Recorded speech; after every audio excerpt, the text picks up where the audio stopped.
Good morning, ladies and gentlemen. It is both a pleasure and a privilege to be here today. I am the Minister for Justice, Trade and Industry in Gibraltar with ministerial responsibility for taxation, for financial services and indeed for gaming. It is a rare occasion where you find in the same event a former Chief Minister of Gibraltar, a four-time Chief Minister of Gibraltar, who is here today, Peter Caruana, a former Deputy Chief Minister, and indeed a former Minister for Financial Services and Gaming. And it is right that they should be here today, both as leading professionals in their field and having advised the Government of Gibraltar through the careful drafting pen of Sir Peter Caruana in the forthcoming gambling bill before the Gibraltar Parliament.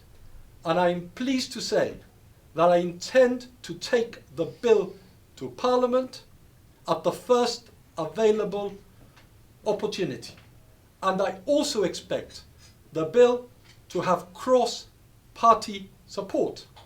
And it is right for a bill of this nature to have the support, the unanimous support of Parliament, given the importance that the gaming sector has in Gibraltar. 30% of our GDP is attributable to the gaming sector alone, 3,400 jobs, and over 50% of all corporate tax receipts. Gibraltar gaming companies also contribute in excess of £750 million to the UK Exchequer.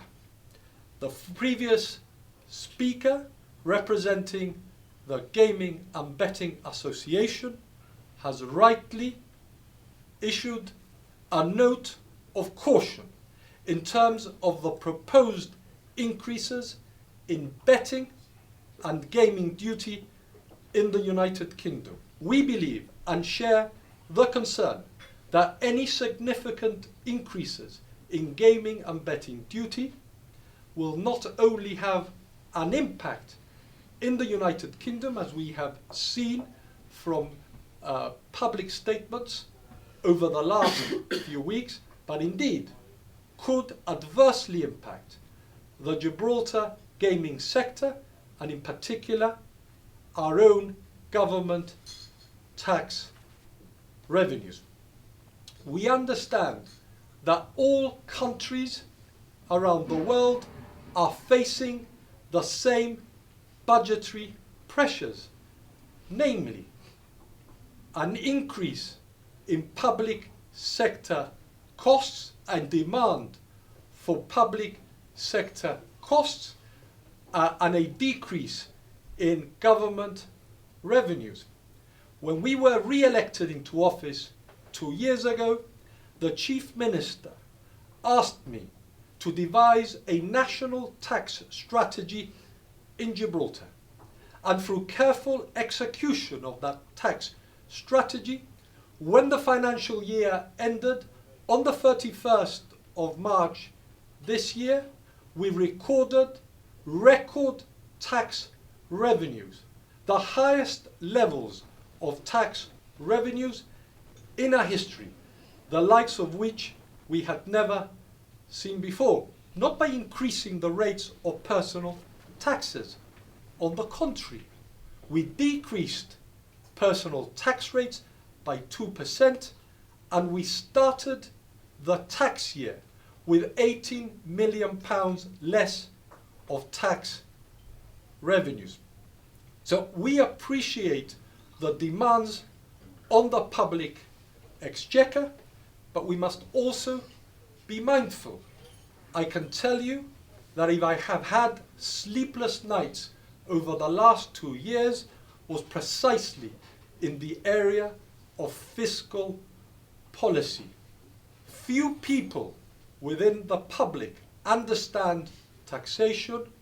Fewer still will give you credit for increased tax revenues, but boy, do you get a lot of criticism if you get it wrong. And I'm obsessed with the Laffer Curve. I'm sure for those of you who have heard of Arthur Laffer, he articulated the impact of tax rates and tax measures on tax revenues. He was an economist in the 1970s.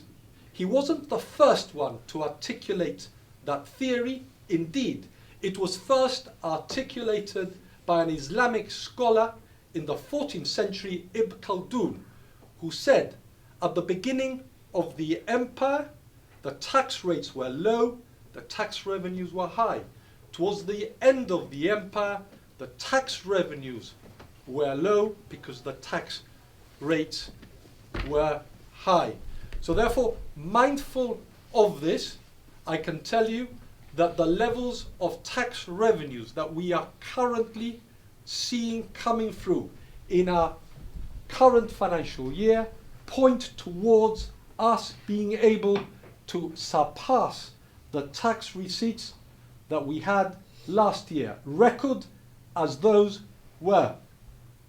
Also, can I say that Gibraltar is on the verge of a historical and unprecedented treaty with the European Union that will allow access to Schengen and provide much needed stability, including for the gaming sector, and that there is a categorical commitment on the part of the Gibraltar government not to introduce VAT, because we are not acknowledge how important this is to this sector. So ladies and gentlemen, thank you for being here, and I look forward to engaging with you today, here, and also for those of you that are coming to the lunch later on. So thank you very much indeed.